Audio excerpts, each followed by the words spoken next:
ரீசெண்டாக நெட்ஃப்ளிக்ஸில் ஒரு வெப் சீரிஸ் பார்த்தேன், அடாலசன்ஸ் அப்படின்னு சொல்லிட்டு. ஸோ அந்த வெப் சீரிஸை ஃபஸ்ட்டு ஸ்டார்ட் பண்ணி பார்த்துக்கிட்டே இருந்தேன். ஒரு 20 நிமிஷத்துக்கு அப்புறம் ஏதோ ஒரு ஒரு ஒரு வித்தியாசமான ஃபீலிங் ஏற்பட்டுச்சு.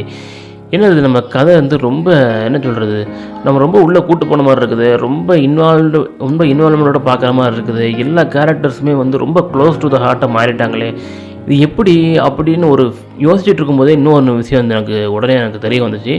அது என்ன அப்படின்னா, அந்த அந்த எபிசோடு ஸ்டார்ட் பண்ணதுலேருந்து நான் பார்த்த ஒரு 20 நிமிஷத்துக்கு வரைக்கும் அந்த சீனில் கட்டே இல்லை.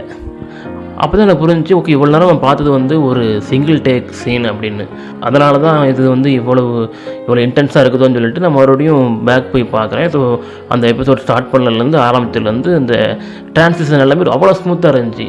அதாவது எப்படின்னா, ஒருத்தர் சிங்கிள் டேக் இப்போ ஒரு வேறு சீன் பார்க்குறோம் அப்படின்னா சீன் கட் ஆகும், வேறு சீனில் வேறு இடத்துல ஆரம்பிக்கும். ஆனால் இது எப்படின்னா, ஒருத்தர் போகிறாரு, அவரை ஃபாலோ பண்ணிவிட்டு இன்னொரு சீனுக்கு லீட் கொடுக்குறாங்க. ஸோ அந்த சீனில் வந்து வேறு ஒருத்தவங்க வந்து பேசிக்கிட்டு இருக்கிறாங்க. ஸோ இந்த மாதிரி தான் இருந்துச்சு.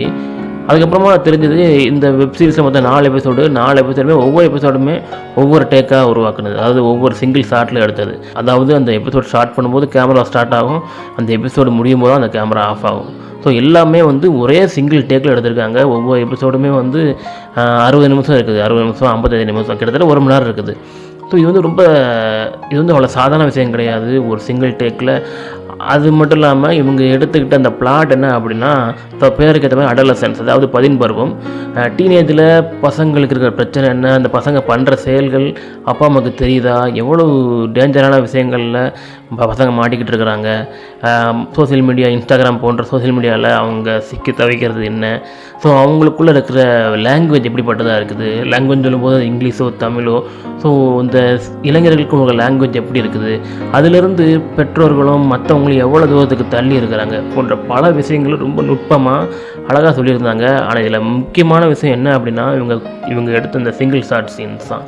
அதாவது எப்படின்னா, நம்ம அந்த பார்த்துக்கிட்டே இருக்கிறோம். ஸோ ஃபஸ்ட்டு வந்து ஒரு கேரக்டர்லேருந்து எடுத்த உடனே இந்த எபிசோடில் ஆரம்பிக்கும் போதே அந்த சின்ன பையனை அரெஸ்ட் பண்ணுறாங்க. ஏதோ ஒரு கொலை வழக்கில் அரெஸ்ட் பண்ணி கூட்டிகிட்டு போகும்போதே வந்து கேமரா வந்து அவங்க கூட ட்ராவல் ஆகிட்டே இருக்குது. அப்புறம் அவனோட எமோஷன்ஸை காட்டுறாங்க. அவன் சொல்கிறான் நான் கொலை பண்ணலான்னு சொல்லி கத்துறான். இந்த விஷயங்களை காட்டுறாங்க. அவனுக்கு வந்து லீகலாக விஷயங்களை எக்ஸ்பிளைன் பண்ணுறாங்க, இதெல்லாம் காட்டுறாங்க. அதுக்கப்புறம் இந்த கேமரா மூவ் ஆகி அந்த டிரான்சிஷன் எப்படி நடக்குது அப்படின்னா, எக்ஸாம்பிள் சொல்கிறேன் நான். ஸோ இந்த பையன் வந்து ஒரு இடத்துல ரிமாண்ட் பண்ணி வச்சுட்டாங்க. ஸோ ஒரு செல்லில் இருக்கான். ஸோ அவங்ககிட்ட ஒருத்தர் பேசிட்டு நடக்கிறாரு. அவர் பின்னாடியே கேமரா போகுது. அவர் ஒரு பக்கம் போகிறாரு, இன்னொரு பக்கத்துலேருந்து ஒருத்தர் வராரு, அவரை ஃபாலோ பண்ணி இன்னொரு ரூம் போகுது. ஸோ அந்த ரூமில் பார்த்தா அந்த பையனோட பேரண்ட்ஸ் இருக்காங்க. ஸோ அவங்களோட எமோஷன்ஸை கேப்சர் பண்ணுறாங்க.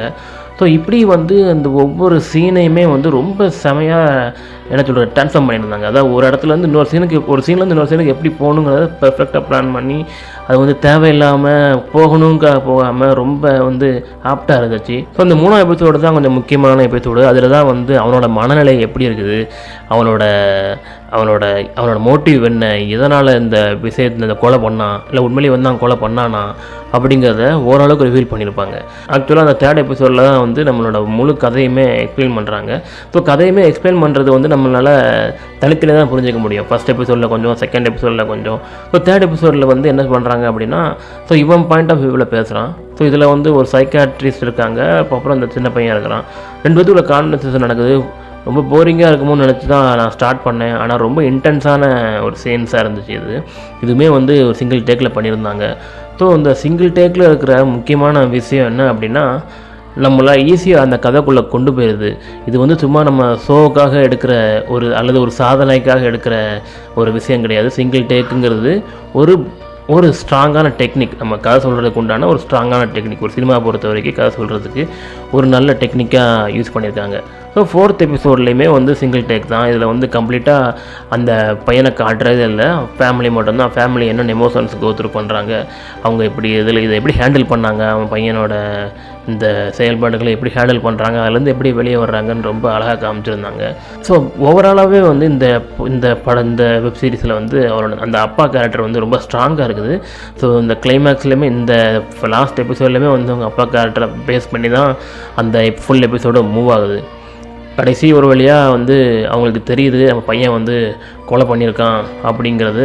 ஆக்சுவலாக முன்னாடியே தெரிஞ்சிருச்சு, எல்லாமே பார்த்துட்டாங்க. இருந்தாலும் உங்களுக்கு ஒரு ஹோப் இருக்குது அவங்களுக்கு, ஒருவேளை இவன் பண்ணியிருக்க மாட்டான். ஏன்னா சிசிடிவி கேமரா தான் காட்டுறாங்க, எவிடன்ஸ் தான் காட்டுறாங்க. மற்றபடி அவனை எப்படி ப்ரூவ் பண்ணாங்கங்கிறது இந்த படத்துலேயும் காட்டுறதில்ல. கடைசி ஆக்சுவலாக அந்த டைம்லைனும் பார்த்தீங்கன்னா மந்த்தாக ஜம்ப் ஆகும். ஃபஸ்ட்டு ஒரு 2 நாள் அடுத்தடுத்த எபிசோடு வரும். அடுத்த எபிசோடு 7 மந்த்னு வரும். அதுக்கப்புறம் வந்து 1 இயர் கிட்ட 1 இயர் தாண்டி போயிடும்.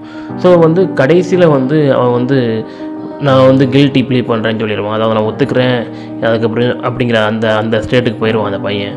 ஸோ இப்போ வந்து அந்த அப்பாவோட மனநலம் எப்படி இருக்குதுன்னு சொல்லி காட்டியிருப்பாங்க. ரொம்ப வந்து ரொம்ப எஃபிஷியண்ட்டான டெக்னிக் யூஸ் பண்ணியிருக்காங்க.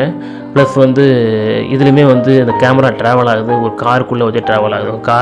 காரில் ஒரு இடத்துக்கு போகிறாங்க, அங்கே சில சீன்ஸ் நடக்குது. அதுக்கப்புறம் அந்த காரில் திரும்பி வீட்டுக்கு வராங்க. அந்த வீட்டிலேருந்து ஒரு ரூமுக்கு இன்னொரு ரூமுக்கு கேமரா மூவ் ஆகுது. இந்த டிரான்சிஷன் எல்லாமே ரொம்ப என்ன சொல்கிறது, ரொம்ப வந்து ஸ்மூத்தாக இருக்குது. நமக்கு வந்து இந்த கேமரா கேமரா மூவ் ஆகுதுங்கிற ஒரு எமோஷன்ஸே ஒரு ஃபீலிங்கே வராது. நம்ம வந்து அந்த இடத்துல இருக்கிற மாதிரியும் அந்த இடத்துல நம்ம வந்து இந்த விஷயங்கள்லாம் பார்க்குற மாதிரியான ஒரு ஃபீல் கிடச்சிது. ஸோ இதுதான் அந்த அடலசன்ஸுங்க வெப் சீரிஸ். ஸோ சான்ஸ் கிடைக்கிறவங்க பாருங்கள், நெட்ஃப்ளிக்ஸில் இருக்குது. ஸோ ரொம்ப நல்லா இருந்துச்சு. இதே மாதிரி வேறு ஏதாவது வெப் சீரிஸ் நான் நல்ல வெப் சீரிஸ் பார்த்தேன்னா அதை பற்றி அதில் இருக்கிற முக்கியமான விஷயங்களை உங்களுக்கு ஷேர் பண்ணுறேன். தேங்க்யூ.